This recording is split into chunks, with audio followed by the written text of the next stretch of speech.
How to verify your email on Roblox. Go ahead and launch the Roblox application. Then log into your account and then tap on the three dots found on the lower right corner of your screen. And then scroll down and select Settings. Then go to Account Info, which is the first option. And then tap on Add Email. Now in this prompt, type in your email.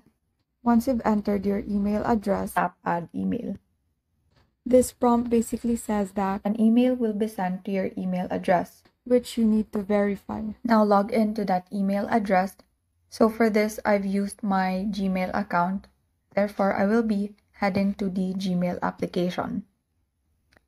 Now once you're logged into that email address, you will find an email sent by Roblox. So just tap that email to open. And then you will see this option, Verify Email. So just tap that option. And it will direct you to this web page saying that your email has been verified. And so that is how you verify your email on Roblox.